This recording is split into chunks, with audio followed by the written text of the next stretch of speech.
welcome all of you warmly to Live to Lead 2023.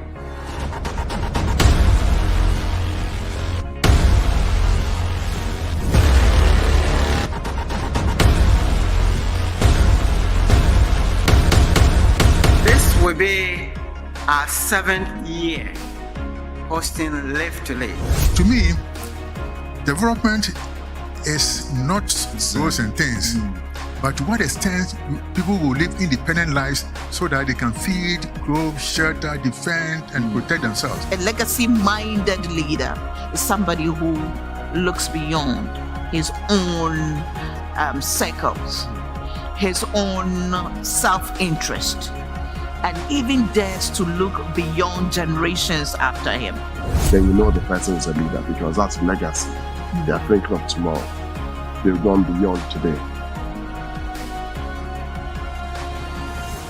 I came to this program, Live to Lead 2023, to improve or to add value upon myself. That was my expectation. If I didn't learn anything, I've learned that leaders pay a price, and it takes paying the price to be a leader and be able to pull others even beyond where you have reached. So yes, it's been a very impactful session. This was amazing. It's been engaging from the morning session up to now. We have learned and we are going to impact the next generation. It's a must attend for next year. Join next year and don't miss out. Thank you very much. Why is Live to Be important? I think it is embedded in the very aim of the conference. Live to Be. Our purpose as human beings is to lead.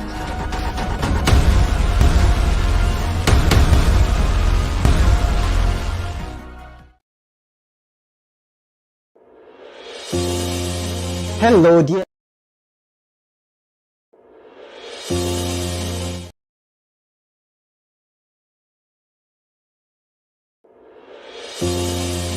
Hello, dear leader.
Hello, good evening, good afternoon, good morning from wherever you're joining us.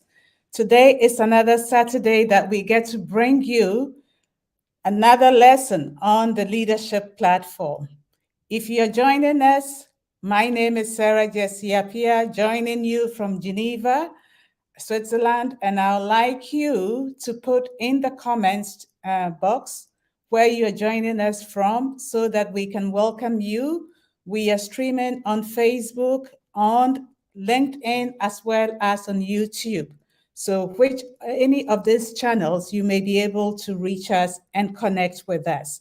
Do subscribe to our Facebook, our LinkedIn, and also our YouTube channels. This is how we know that you are watching us, and it also motivates us to bring more lessons to you to grow your leadership. So today, I can't see anybody in the comments yet. I hope you people are on the line and you are ready to learn, relearn, and unlearn as well. So today we have our speaker, no other. Okay, I can see Sam is here, says hi. Sam, are you joining us from the UK? Great to see you, Sameem. Now we have another Samuel K. Eyim, who is the host for the leadership platform. Today I get to host him. He is the one who is going to bring us a lesson on, let me get the title correct, Winning with People, Principles and Strategies for Optimizing People Relationships. As we know, everything on this earth and in life, in our profession, is based on relationships. So Sam will be sharing with us. This is going to be a two-part presentation this week and the following week. This week, we get to learn the first part. So please join us. And I can see that now, if you hold a minute, yes. I'm just going onto the comment side to say a big welcome to William Dafoe joining us from Tema. Thank you, William, for always being on the platform and joining us and announcing yourself. And I wish all our audience will be able to model what you are doing, always showing up and saying hello to us, and say good evening to all from Tema, ready to learn more. Great. William, you will not be disappointed. So without much further ado, I'll invite to the platform Samuel Eyim, who is the CEO. For those who are joining us for the first time, he is the CEO and founder of CTL Africa, and this platform is powered by his organization. And Sam is a lawyer, he is a leadership coach, he's a teacher, he's a trainer, he's a facilitator across the continent of Africa and also working globally. So he is a John Maxwell certified coach, really trained and mentored by Sam, by John. He continues to be mentored by John. So what he brings to us is fresh from the oven. Without much ado, I would like to welcome Sam onto the platform to share with us the leadership strategies. Sam, if you're ready, join us.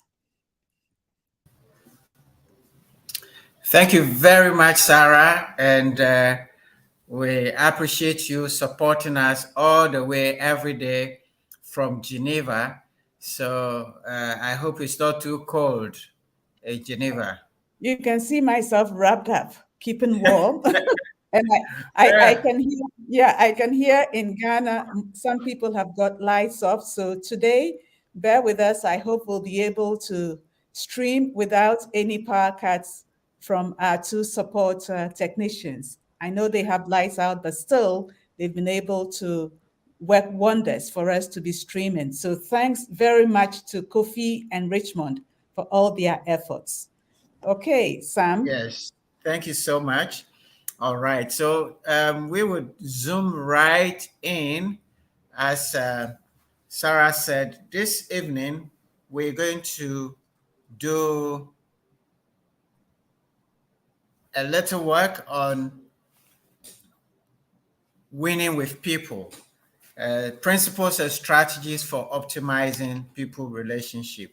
And we're going to try to do two parts or even three, because I'm going to try to take my time to share some of these principles a bit more in detail so that we can learn, because people relationships is fundamental to life.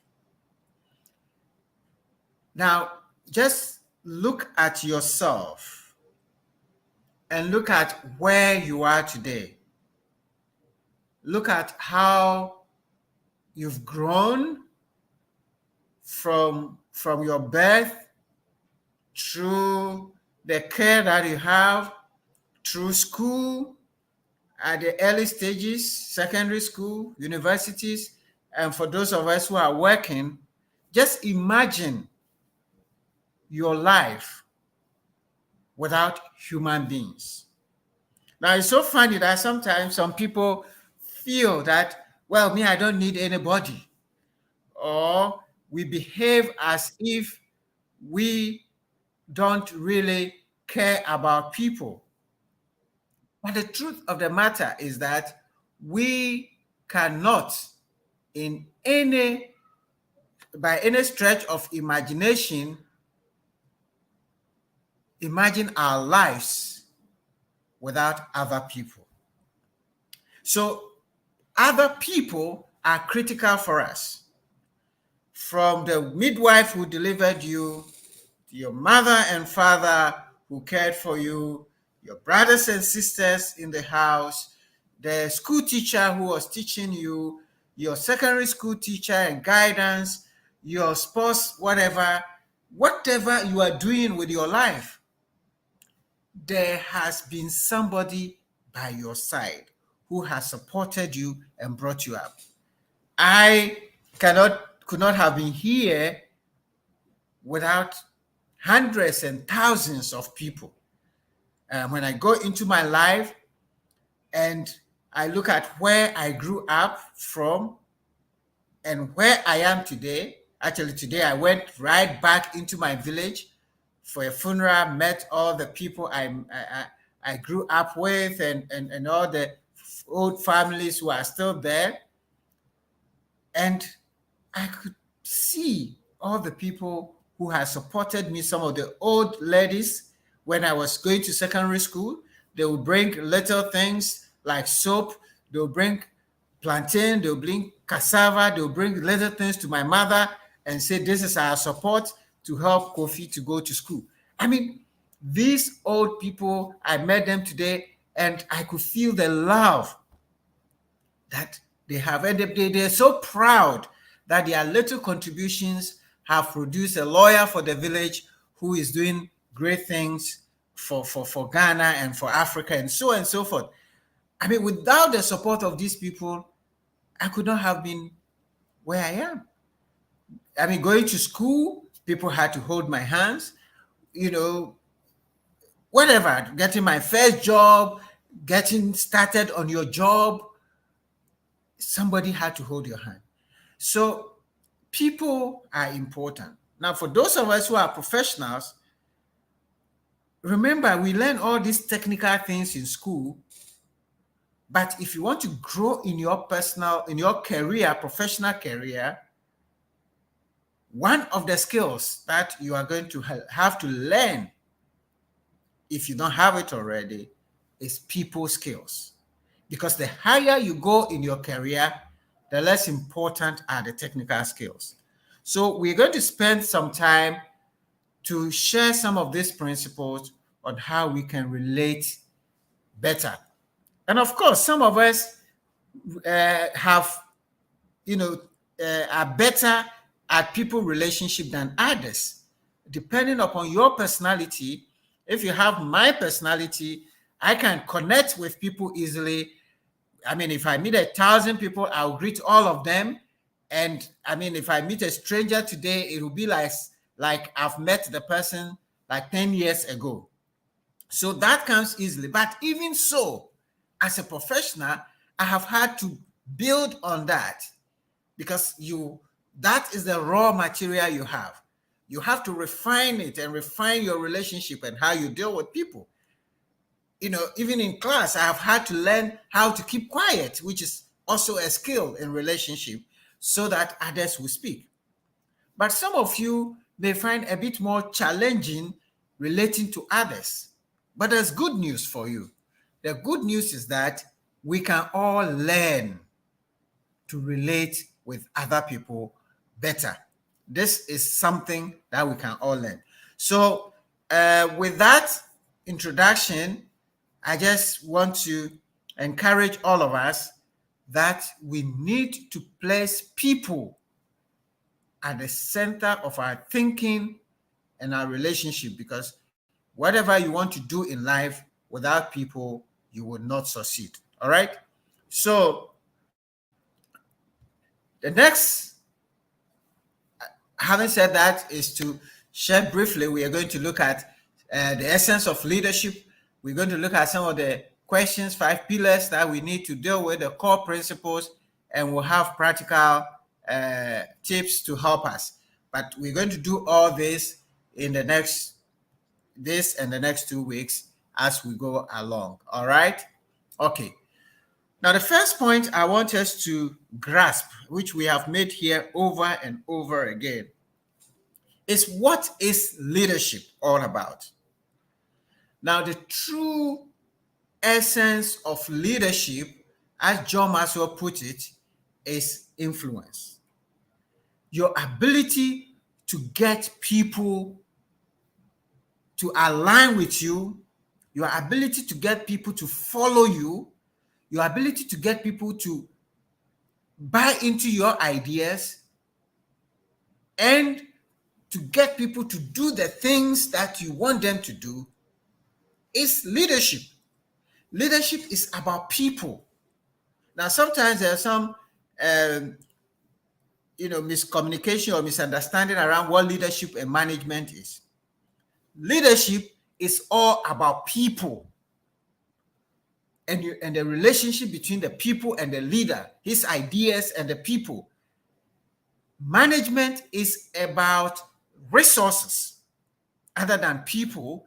Management is about the resources, the finances, the equipment, the assets, the business, and how to organize these resources to be able to achieve the set strategies and objectives and goals and so on and so forth and so forth. So all the strategies around how to organize and optimize resources come into management. Leadership is about people. And therefore, if you want to be a leader of any kind, you cannot ignore people and lead well. You may be a good manager, manage resources and so on and so forth, set strategy and all that, and be able to manage time and so on and so forth very well so that you get the results, the inputs that are given to you, you optimize them and get the output very well. But if you don't manage the people, if you don't understand how to work with people, you will be deficient. So there's so many people who are managing, but they are not leading because they've lost it on the people side. That is the side that we want to add at this point as we go along. All right? So now, life is about selling. Everything you do in life, you are selling yourself to the world. If you are an entrepreneur in particular, you're going to sell your products to the world. If you have some skills and you want a job, you have to be able to sell that to the world. If you are not able to sell, you will not make any progress in life. Okay? Now, the thing about selling is that people buy into the person selling before they buy into the product. If people don't trust you, they will not buy anything you are selling them. And it is the same with leadership. If people don't trust the leader, there is no way they are going to follow anything the leader says. So the law of buy-in in leadership says that people buy into the leader first before they buy into the vision of the leader.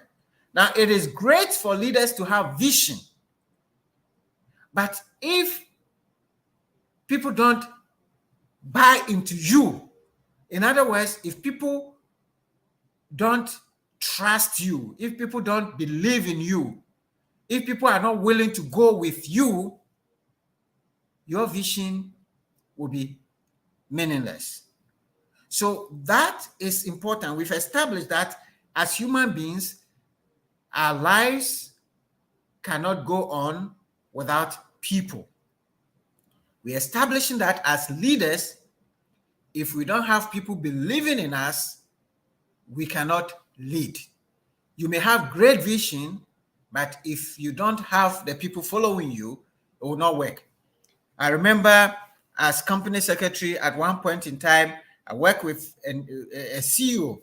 They had made a change in the leadership, in the CEO position, and a new CEO had come into the organization. Now, I think before he came, he had so many ideas about how the organization worked, and he had formed a view that as CEO, he's going to work with the board as a whole, and he was not going to work directly with the chairman of the board. Now, we're preparing board meetings, and I asked him if he had run the agenda of the meeting with the chairman. He says, no, I deal with the board. I don't need to drive the agenda with the chairman, because people had told him that if he's not careful, the chairman is going to control him and so forth. So I said, sir, first of all, by governance standard, you cannot run the board meetings without the chairman. And I said, in any case, I see you have some great ideas for this organization. If you don't have the chairman on your side, you are also not going to get the board on your side, and all your ideas are not going to go anywhere. He did not listen to my advice, and I can tell you, he did not survive more than 6 months in the organization. We had a 5-year contract. He did not survive 6 months because he did not know how to work with his chairman, with the board, and so on and so forth. It was catastrophic in the way he was removed, and it was all because he lacked people skills, how to relate with people. And the people you are in your life, your significant others, your wife, your father, your parents, are all important for your success. All right. So I want us to understand this. Now, Robert Woodruff, who was once time CEO of Coca-Cola, says life is pretty much a selling job. Whether we succeed or fail is largely a matter of how well we motivate the human beings with whom we deal to buy us and what we have to offer. So if we think that we're just going to go out there without relationships to succeed, it's not going to work. It's a selling job, and you have to get people to buy you first before they can buy whatever you have to offer. No matter your skills, no matter your competencies, no matter your intelligence, no matter your knowledge, if you cannot relate with people, you will not make a headway. All right. So let me share again this with you. Studies have shown that 70% of all job separations are attributable to poor relationships. If 70% of all separations are attributable to poor relationships, it is said that people don't leave organizations. People leave people. In other words, the way you relate to people in your organization, and I've seen this over and over and over again. Somebody hands in his resignation. Management calls him for an exit meeting, and he says, I don't have any problem with this organization. This is a fantastic organization, but I cannot work with my boss. And many people leave organizations like that. Sometimes they offer that, oh, we will increase your salary, we will increase your package. And they will say no. They will not take it. Why? Because they do not have a relationship with the people. 70% of all job separations is as a result of poor relationships. The second thing is that success at work is 15% technical skills and 85% relationships. Get that again. Success at work is 15% your technical skills. 85% of your success will be attributable to the relationship you would be able to build with the people that you have to relate with. In other words, all your intellectual capacities, all the cognitive skills that you have, all the certificates that you have, all the accounting, the law, the engineering, the medicine that you have acquired, spend years to study. They are so important. But if you're going to succeed in life, that will only constitute 15%. 85% is about how you relate with others. And it is researched also that almost 100% of the cases that go for counseling are as a result of relationships. Husband and wife, child and parents, student and teachers, the stress that people get. I mean, today I was speaking to one police officer who was like, work is stressful. I said, what is it that is making the work stressful? He says, it's our commanders. Our commanders are the ones who are creating making the work so difficult for us. It's relationships. And so many people, the problem is with our bosses, the way we relate to them. And our bosses are also saying it's the people. The missing link is how we are relating. So if you're going to be a leader, you do not have to depend on your position or your technical competences. You have to begin to learn people skills. Otherwise, you're not going to make it. All right? So with the time that I'm going to have, I'm just going to share with us the 5 critical questions that we need to answer if we are going to be successful with people. And I will start looking at them a bit more closely, but going forward from next week, we will take some of this into a bit more detail.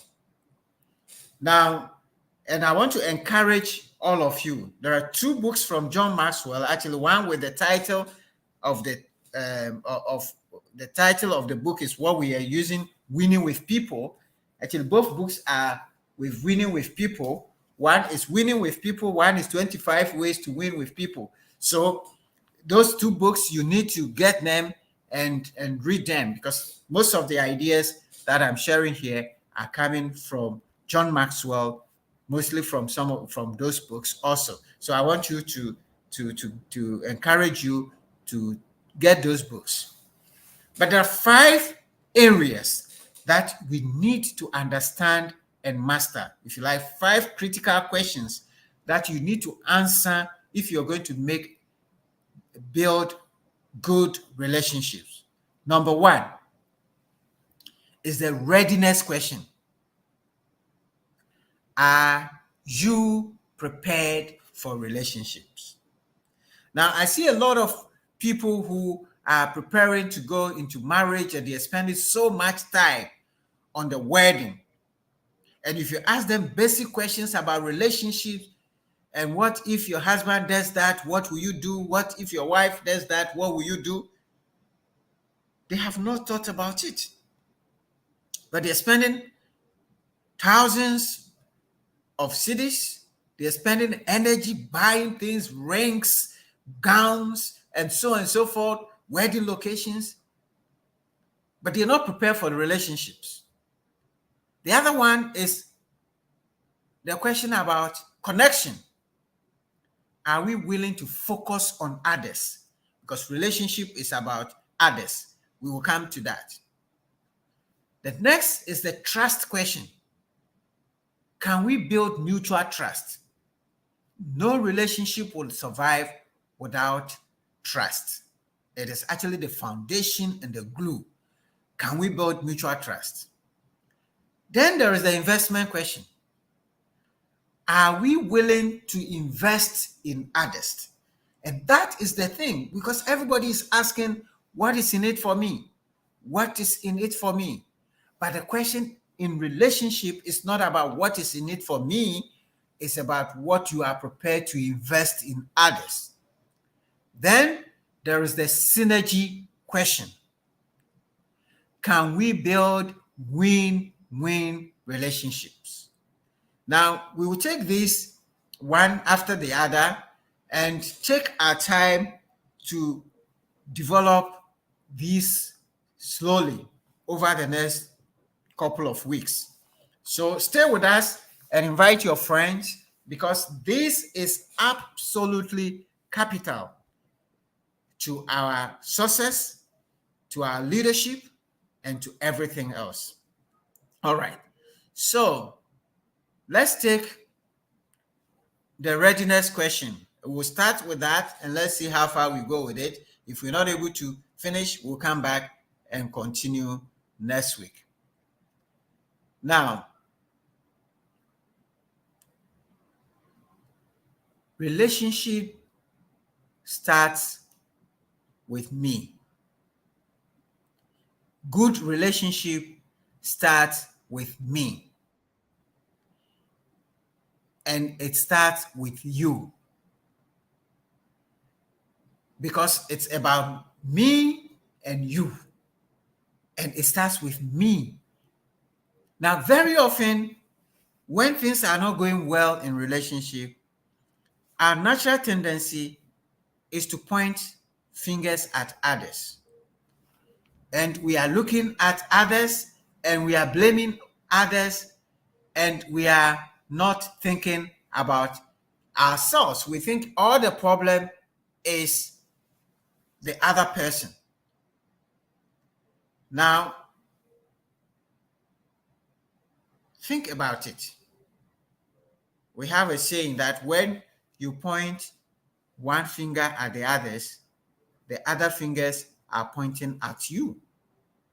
Yes, you cannot separate yourself and your identity from your perspective.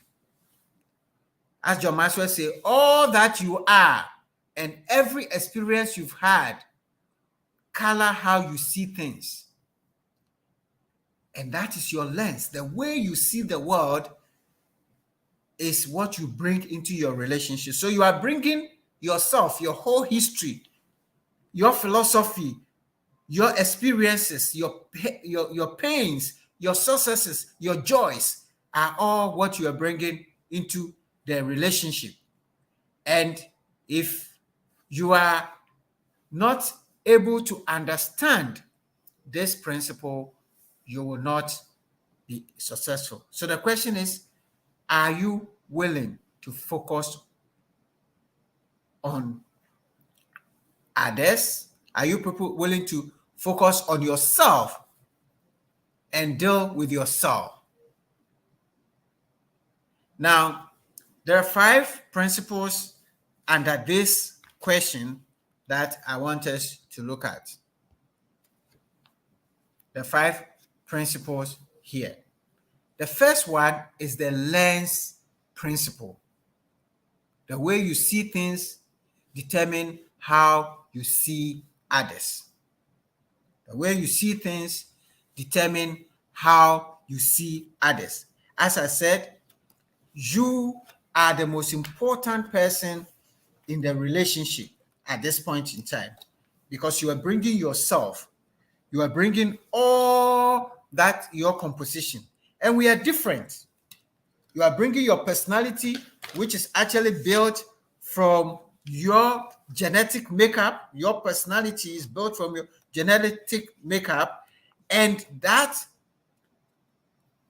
makeup comes into your relationship. So if, for example, you are a choleric person, and choleric is from the word, it's anger. Choleric people are impatient and so forth. And that brings into the relationship. When you're dealing with people, you are very impatient with them. And so that will affect how you relate to others. Colleagues want things done. They want it done today, fast, and so on. And they don't really care about how people are hurt. That's your genetic makeup. Your self-image, the way you see yourself, also come into the relationship. Now we find, just this afternoon, I had a voice note from a friend, who had an issue with another friend, and the friend had sent some scathing, voice note, basically insulting and denigrating the person. You are useless, you are nothing, you are this, you are that, and that you do. Me, even trying to relate to you, I'm trying to help you. I just want to try to help you. This person wants the other person to do some work for her, and they did not agree on the terms. And he says, the person hung up on her, and she says, I'm even trying to help you. You see, can me coming and asking you to do this for me, and you are arrogant and treating me like this. Can you even? I'm just trying to help you, you useless girl. I'm trying to help you by asking you to do this for me. You see, that mentality, it's the way she's seeing herself as against the other person. And that brings what is called either a superiority complex or an inferiority complex. So your self-image is important. Your experiences in life is important. You bring all your background. Look, everybody who has dealt with me would, within the first few times, hear about the village. Why? Because I spent all my formative years in the village, walking barefooted, and so on and so forth. And that, I cannot dissociate myself with it. And because of what I have gone through to be here, the way I view myself and I view others is totally different from a Dadaba who grew up in a beware of dogs house. Your self-image comes from your life experiences, and not just the life experiences, because there are so many people who have come from the village, and when they come into the village, they become arrogant. They don't even want to go back to the village anymore. It is the way you interpret your life experiences. So the things that have happened to you will all go to form you. And you are bringing that into the relationship. You need to understand that, because if you don't understand this, you are going to have issues in relationships, and you are going to always point to the other person. And that is a big problem. So you need to be able to understand. It's the lens principle. The way you see yourself is how you see others. It determines how you see others. If you see yourself as superior, you see others as, remember some time ago when in the Bible, those of you who read the Bible, when 12 people were sent to go and spy the land of Canaan, and they came back with a report, and then 10 of them said, no, we cannot go and take over the land. Why? Because you see, the people are giants, and we are like grass hoppers. They saw themselves as grasshoppers. If you see yourself as grasshopper, you become inferior, and everybody you are dealing with, you are not able to stand your ground. You are not able to communicate your ideas, and then you go back into your room and you feel that everybody has cheated you. You need to understand yourself. The way you see yourself will determine how you see others, and that has an important factor in relationship. Now, the next principle is the mirror principle, still talking about you and your readiness for relationship. So if you're going to do better from the lens principle, you have to change your lenses if you understand that way. Because if you are wearing a green lens, everything you see is going to be green. So to see things clearly, you probably have to change those lenses, the way you see yourself. Then there is the mirror principle, which is also closely related to the lens principle. The first person we must examine is ourselves. Now, in relationships, the tendency is to examine the person you are dealing with and to ask questions about why is he doing this? Why is he behaving like that? Why are things, why is this? You are always examining the other person. But the readiness question says, I have to examine myself first. I have to look deep down into myself and find out what is my contribution into this relationship. If there's a problem, what is my contribution? Why are things not going well? What is my share of the problem? And what is my role in the relationship? Look into the mirror and ask yourself, who is there in the mirror? Anytime things are not going well with you, just take the mirror and ask yourself, what did I not do right? What can I do right? What can I do differently, me, to advance the relationship? Now, when you have finished dealing with yourself, then we'll come to the other person. We'll come to the other person, which we will deal with next time. So when you look into the mirror, you realize that the first thing is to know yourself. You are the first person to know.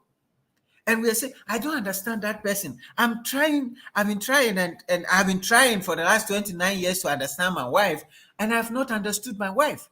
But have I understood myself? Do I know myself? Have I spent the time to know myself?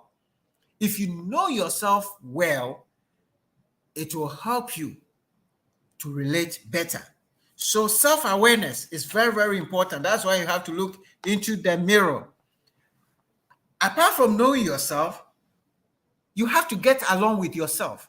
Now, there are so many of us who hate ourselves. We cannot even relate with our own self. Now, you can't relate with yourself. You can't get along with yourself. You don't accept yourself the way you are. You are always criticizing yourself and denigrating yourself and being upset with yourself. If you cannot relate with yourself, how can other people relate with you? So it is important to relate with yourself. And also remember, the first person who will cause you problems in life is yourself. It's me. All the problems we have, 90% of this problem are caused to us by ourselves, not somebody else. So it is important that if we're going to have good relationship, to look into ourselves and to find out who we are. The first person you have to change is not the other person. It's myself. A lot of the time we are spending hours trying to change people, and you don't have to talk like that, and you don't have to behave like this, and you don't have to walk like this, and you don't have to dress like that, and we are trying to change people. Meanwhile, ourselves, we haven't changed ourselves. If you change yourself, you would probably understand the way he's talking. If you changed yourself, you would accept that that's how he wants to dress. Work on yourself first, because that is the starting point. It is the law of the mirror. Now, there is also the principle of the pain principle. Hurting people hurt people and are easily hurt by them. Hurting people hurt people and are easily hurt by them. When people have pains in their heart, even when you say, how are you, it's a problem. Even if you comment them, it's a problem. Do you know somebody that cannot take compliments? It's because they are hurting. And there's so many people who are struggling in their marriages, in their relationships, at work, because they are hurting. You've been disappointed by somebody. And because you've not been able to overcome that disappointment, you say to yourself, me, I will not believe in any, I will not trust any human being again in my life. I will not trust any human being. I've seen some people who have refused to get married because somebody disappointed them. Indeed, people who have been raped find it difficult to have sexual relationships. And there are cases that counselors will tell you people get married and they are having challenges in their sexual relationships and therefore killing the marriage. And it's because the person was raped and is hurt and he has not been healed. If he's not been healed, supported to overcome that, whenever he sees a man, there's a problem. A lot of people who've gone through divorce have had issues because they're translating the issues they had in their marriage into their work life or into the next relationship. Hurting people hurt others and are easily hurt by them. So we have to deal with our challenges, deal with your hurts. That is the only way you can deal with others. I'll take a couple more, and then I'll go to Sarah and see if there are questions, because I want to take my time. Now, there's also the hammer principle. The hammer principle says, never use a hammer to swat a fly from someone's head. All of us as human beings have our weaknesses, have our challenges. But you know what? We judge others harshly and we judge ourselves leniently. Now, as John Maxwell will say, we judge ourselves from our intentions and we judge others from their actions. Now, those of you listening, if you drive. Now, if you were late going to work, or if there's some emergency you're trying to achieve and you're driving so fast, and sometimes somehow you cross somebody and somebody almost hit into you. You say, all that you say, oh, I'm sorry, I'm in a hurry. You are looking at your intention and you excuse yourself. But if another person just cross you, if you're in Ghana, you say all sort of, words against that person, whether the person, is that person crazy, what's wrong with him, and that, because you are not going into the person's mind. But when you did it, you think that you are okay because your intention was not to hurt. And it's the same thing. When we do something wrong, we excuse ourselves, we try to justify ourselves, we try to rationalize and try to find some good reason why what we did is good or it's not so bad. But when somebody does it against us, we want hell, fire to burn on the person. Now, as you're going to build relationship, you have to understand that if you're judging yourself by your intention, try to understand where people are coming from. Stephen Covey has said, first seek to understand, then be understood. So don't judge others harsher. Jesus has said, remove the log in your eyes before you can see clearly to remove the speck in somebody's eyes. But that's not what we do.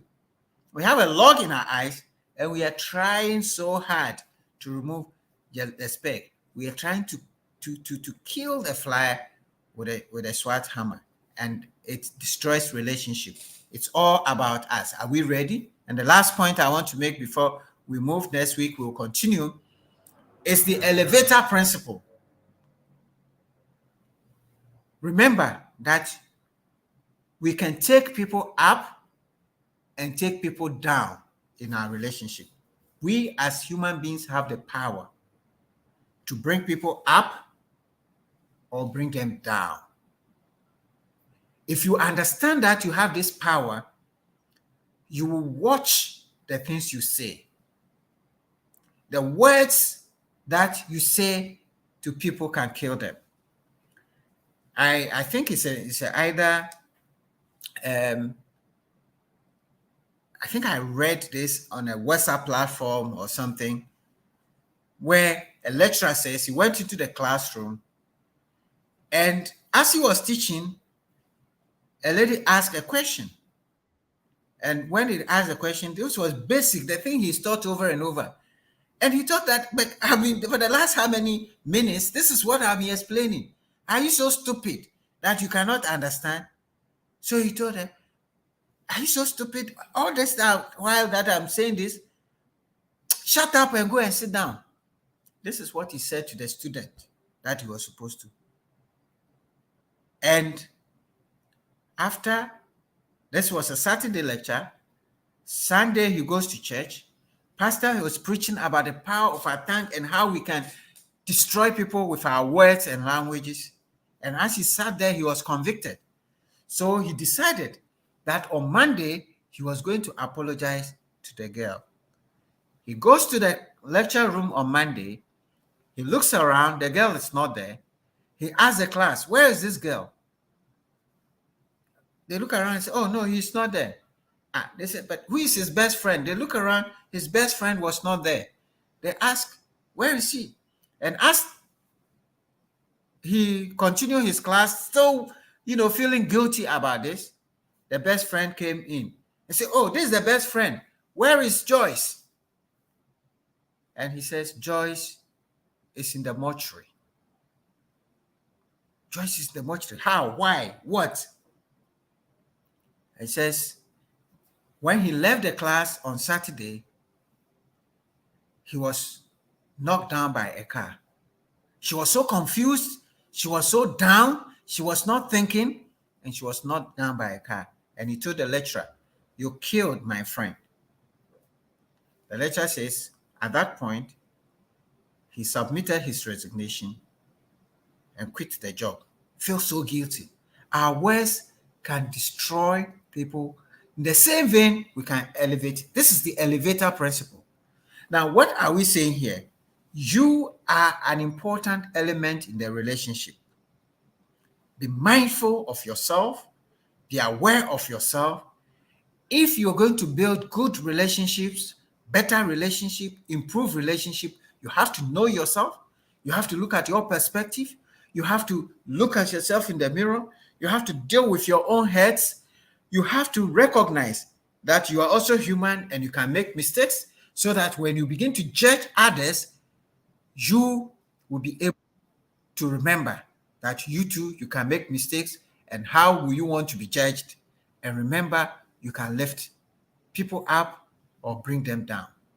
And Sarah, this is where I want to end for today.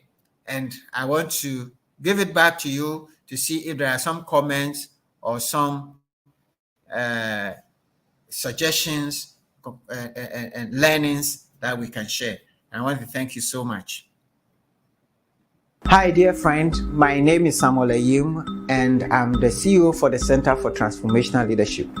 And I'm bringing to you the growth journey. We've set aside 15 weeks of growth to help you to be intentional about your growth. Where do you want to reach in your leadership? Which area of your life do you want to grow in?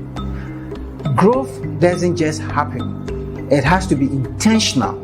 So in these 15 weeks, we're going to have a special coaching sessions with you to be able to grow to where you want to grow. And to be able to grow yourself, you need to know yourself. A lot of us are not achieving the maximum we can achieve because we have not invested in our personal growth. We're going to help you in all and more within these 15 weeks. Every week we'll have a session with you. This program is limited to only 15 people. We're going to have 15 people for 15 weeks, and we're going to learn 15 great growth lessons on this journey. So make a date with us and see you on the growth journey. Thank you so much, Sam. So whilst you take some water to lubricate your throat, let's see what comments and questions that are on the chat.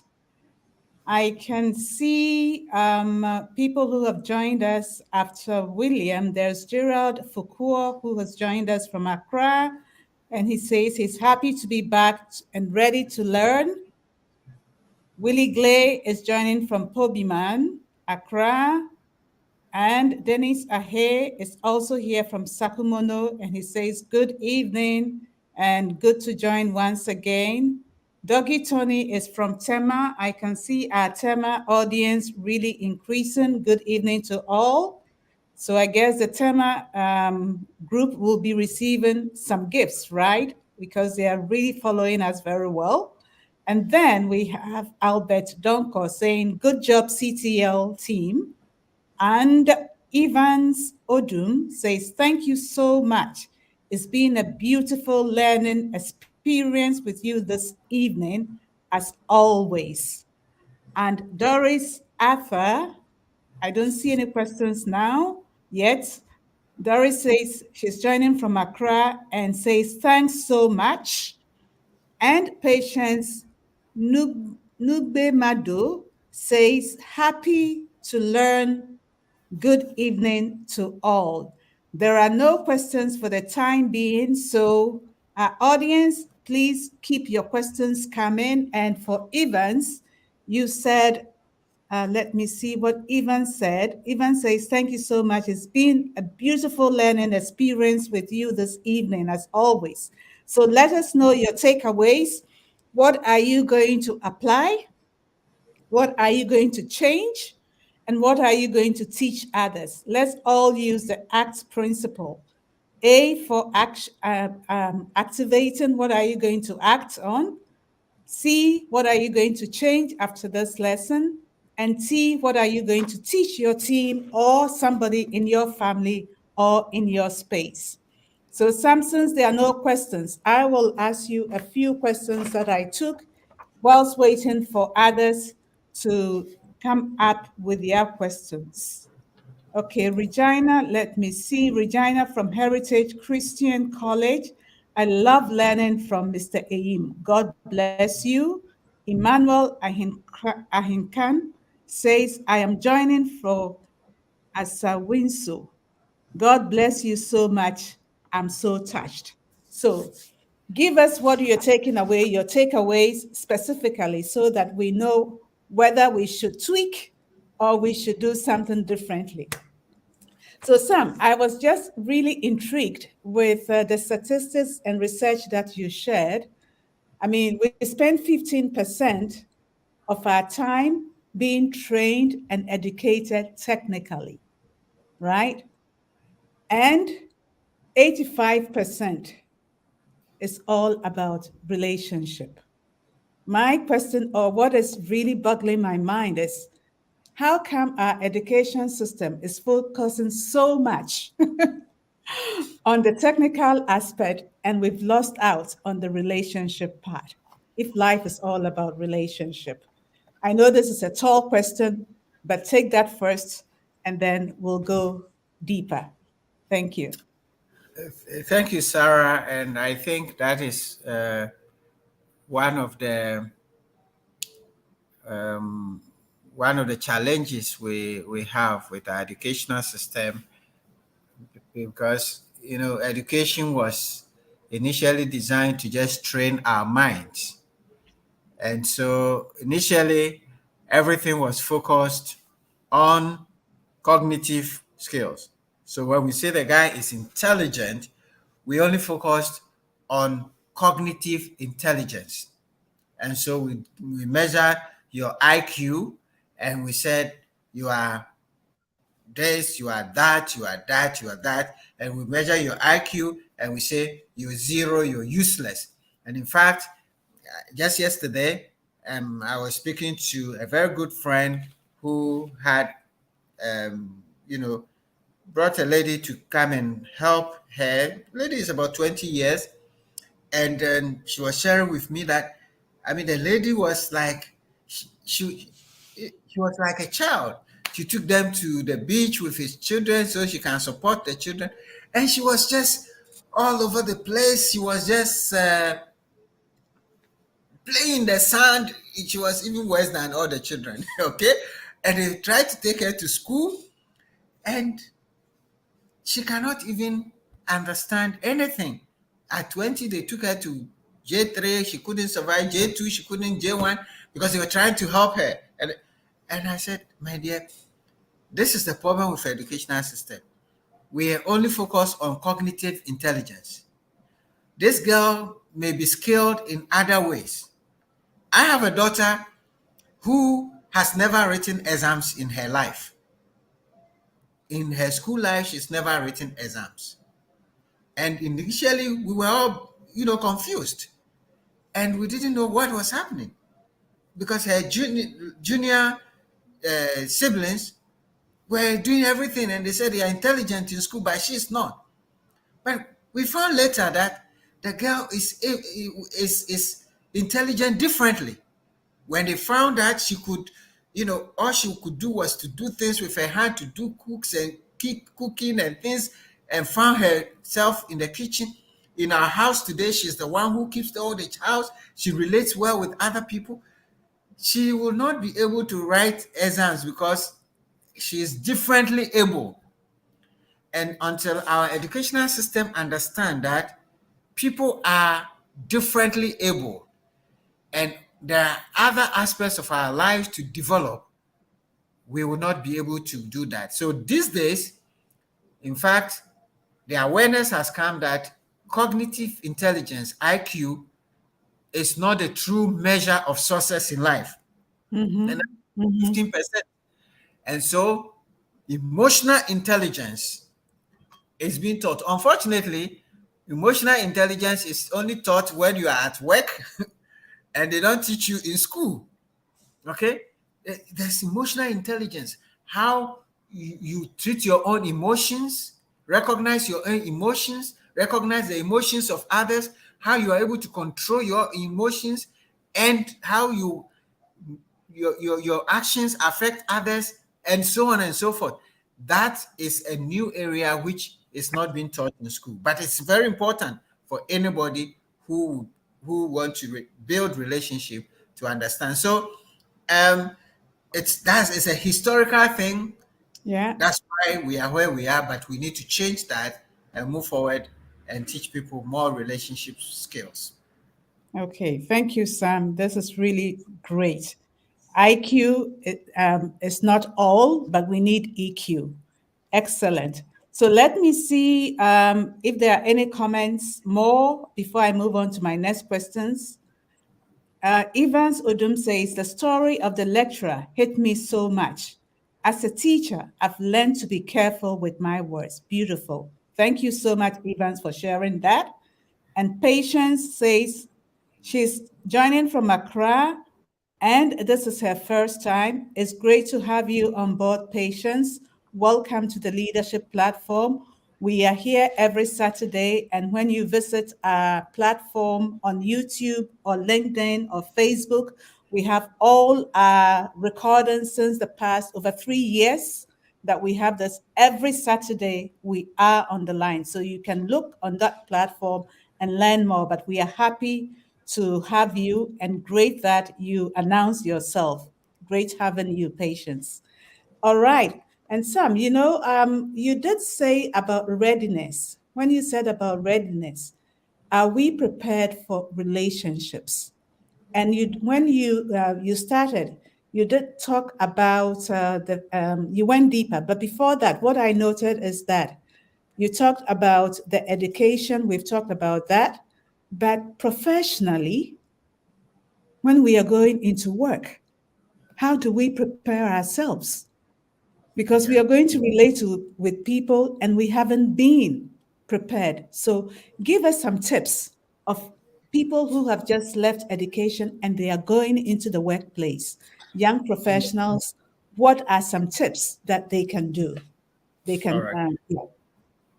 Sir, and that's a very good point because, I mean, I remember when I started work, the first time I went to work. I mean, I was so confused. I didn't know what to do, you know.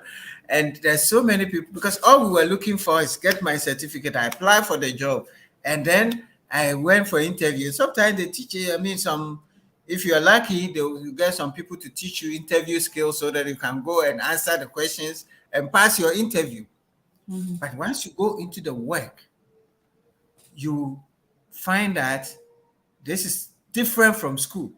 And I remember my first CEO that I worked with, you know, when I went, he told me, lawyer. That's how he used to call me, lawyer. All those big jurisprudence and things that you're learning in school, you will not need all of them here.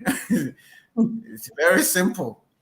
Now, the first thing we need to understand, and from this, is that all the theories that we learn from school may not necessarily be directly needed in school, at work.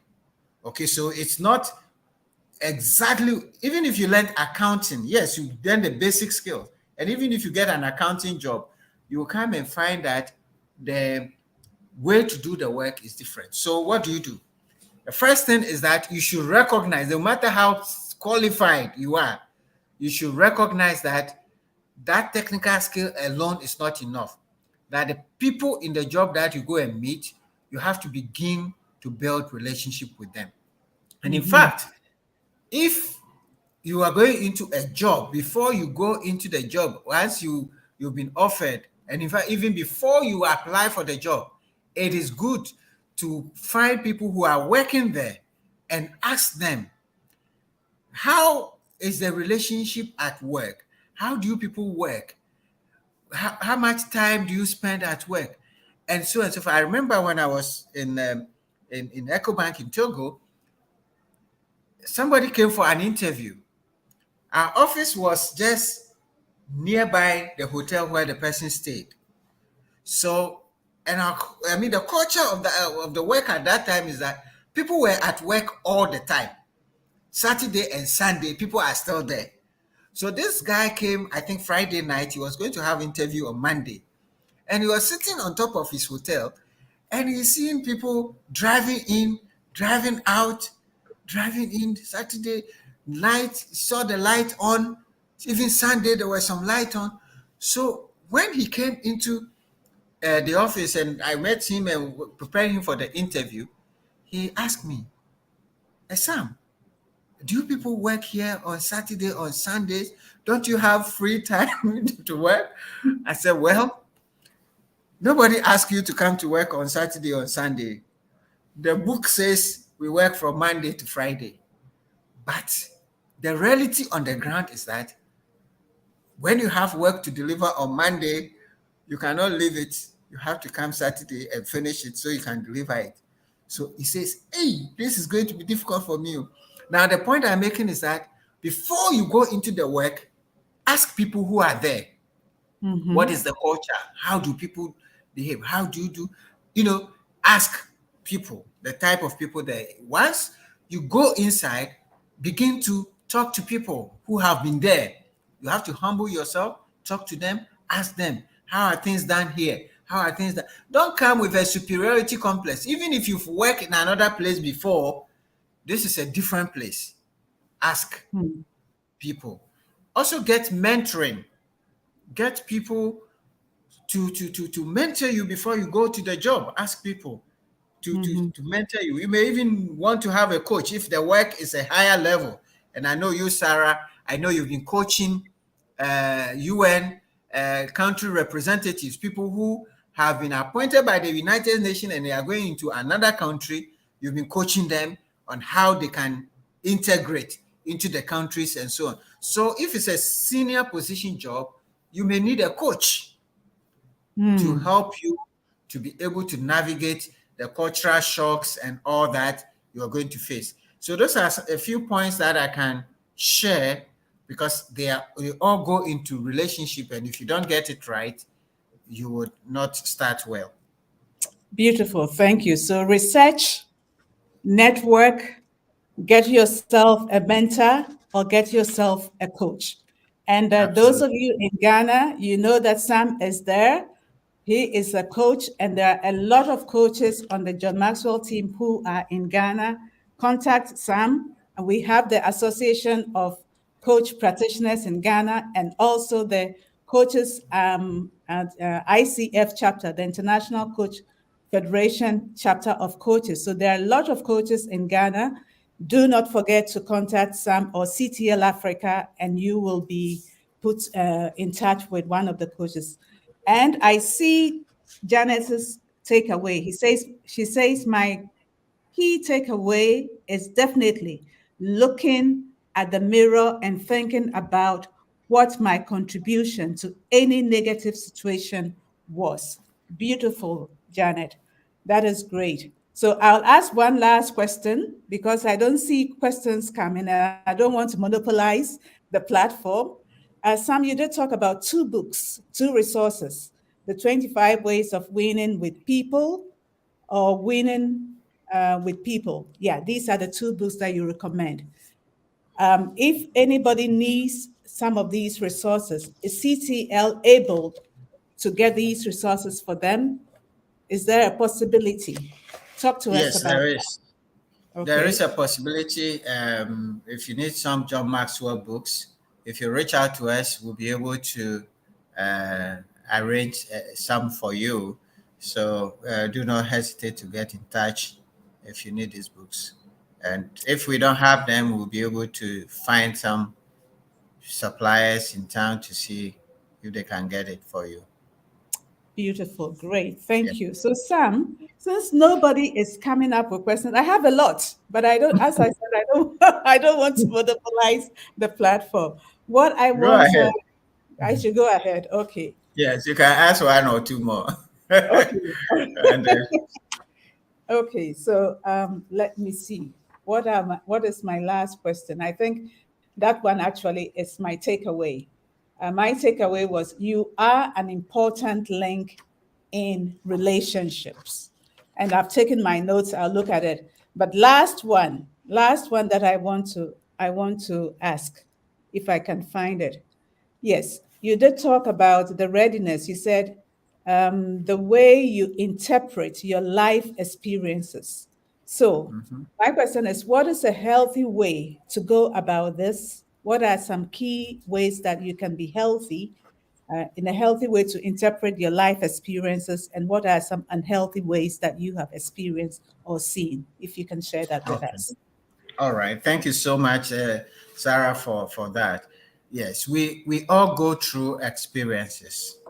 John C. Maxwell says, we generally say experience is the best teacher, right? And John Maxwell says, no, experience is not the best teacher. Examined experience is the best teacher. Because so many of us go through experiences and sometimes we don't even learn from it. We repeat the same experiences. Now, so when you go through any experience, the best way to learn from that experience is to sit back and review that experience and ask yourself, how did this happen? What are the series of events that brought this result? What did I do right? What did I do wrong? What are the contributions of others to this experience? And what can I do differently if the same set of facts confront me? Now, that is a critical examination of the experience. Now, a lot of the time when we fail to examine the experience and look out for the true causes, if you don't do the right examination, we draw the wrong conclusion. Another thing you have to look out for in your experience is, what good is this for me? Because you may have gone through a very bad experience, but what is the silver lining? Is there any good in this experience for me? Because every experience you go through there's some good in it for you. Okay, no matter how bad. I mean, I tell the story all the time how I lost my mother at age 19. I'm the firstborn. What that did for me, even though I lost my mother, is that I took up leadership as an early age. And I had to take care of all my other siblings, including the others from my stepmoms and others who came in. I became the leader of the house, and I have to, take care of all of them. That helped my leadership foundations. So yes, it was a negative experience, but there is some positive in it. You may find a difficult boss. Ask yourself, what is it that is making this relationship difficult? What can I learn from this? Now, if you do that, you will be able to find some nuggets, some gold, some diamonds, even in the most dirtiest of experiences.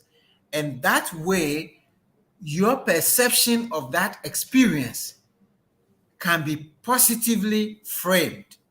But if you don't examine the experience and you just take it on the surface of it and look at the pain and the hurts that you went through with that experience, you are more likely to draw wrong conclusions and just stay at the negative side. So that is what I can say. But I know you have some thoughts on that you can share also. Yeah, no, beautiful. Because actually, I can see a question from Regina Owi. I think what you're saying is relating to what the question she's asked. How can I improve my relationship at work? Haven't had some bad experiences. So, Regina, let us know whether what Sam has just shared with us, how to examine the part that you played in that experience, the good that you could see, what you could do differently, what you learned, and how you can change that lens and find the silver lining in that bad experiences. I hope what Sam has shared and the questions that you can ask yourself that he shared, you can listen again to the recording and ask yourself those questions. If it's not enough, let us know, and Sam will expand on that. And let's see, Conrad says, how do you prevent people from taking advantage of you when you want to win together, but they want to be smarter than you? All right. Conrad, thank you for that question. If you won't mind, I would say hold that question because we're going to deal with the synergy questions down the line. Today, we only we look at 5 questions we're going to deal with, and one of them is a synergy question: how to build win-win relationship.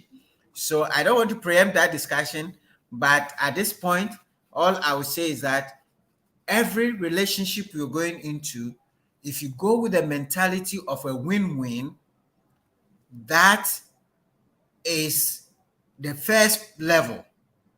And of course, if people are taking advantage of you, then you have to be able to decide whether that relationship is for you or to move ahead. But set the rules, set the basic rules. When you go into relationship, let's set the ground rules, the lines, the fault lines, the red lines, the green lines, that should not be crossed. That way, you would be able to prevent people from taking advantage of you, because at the forefront, we have rules. And when people cross the line, let us insist that they have crossed the line. A lot of leaders say that, well, I don't want to be so free with my subordinates, because if they are free with them, then they will take advantage of me and not. No, set the boundaries. Even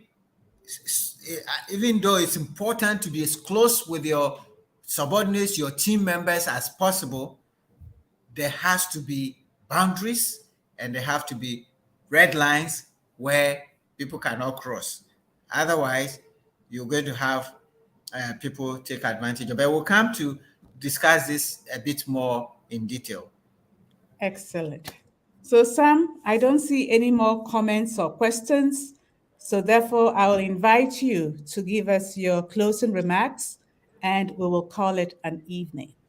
Over to you, Sam. Thank you so very much. Thank you so much. And dear friends, I want to thank all of you who joined. We're doing this series on winning with people as principles and strategies that you can use to improve your relationship. We've established that success in life is 85% relationship. From your birth to your death, you need people. You cannot be a leader if you don't master the relationship with people, because leadership is all about people. So if you want to lead, you need to understand this.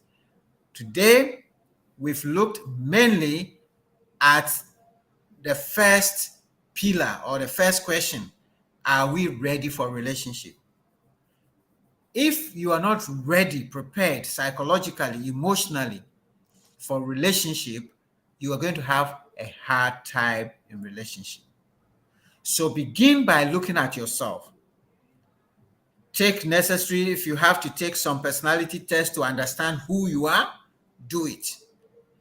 If you need a mentoring to understand who you are, if you need to ask your friends about who you are, do whatever you have to do to understand yourself, because you are bringing all your totality, your emotional, psychological, physical makeup into the relationship. And the way you present yourself in the relationship has a very significant effect on that relationship. You are coming with your personality, your spirit, your emotions, and so on.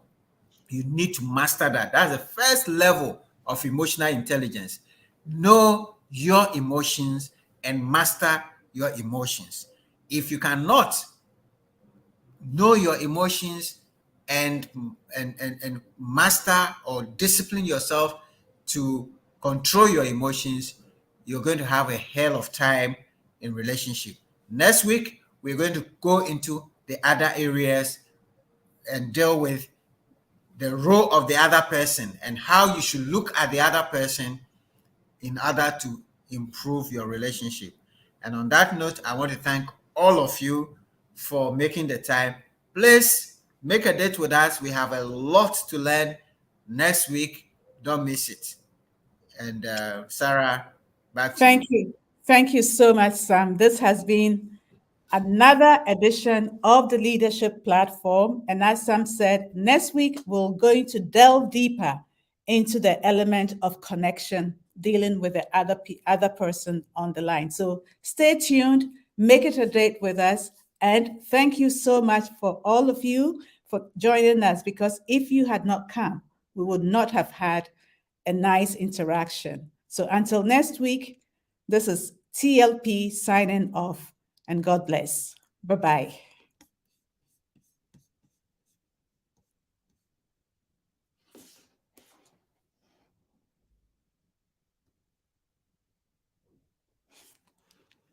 Excellent.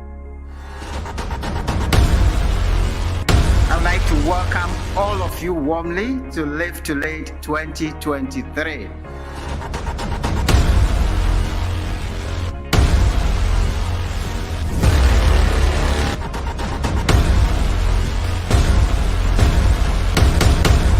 This will be our 7th year hosting Live to Lead. To me, development is not those and things, but to what extent people will live independent lives so that they can feed, grow, shelter, defend, and protect themselves. A legacy-minded leader is somebody who looks beyond his own cycles, his own self-interest, and even dares to look beyond generations after him. Then you know the person is a leader, because that's legacy. They are thinking of tomorrow. They've gone beyond today. I came to this program, Live to Lead 2023, to improve or to add value upon myself. That was my expectation. If I didn't learn anything, I've learned that leaders pay a price, and it takes paying the price to be a leader and be able to pull others even beyond where you have reached. So yes, it's been a very impactful session. Sort of amazing. It's been engaging from the morning session up to now. We have learned and are going to impact the next generation. It's a must attend for next year. Join next year and don't miss out. Thank you very much. Christ lived to be important. I think it is embedded in the very aim of the conference. Live to our purpose as human beings is to lead.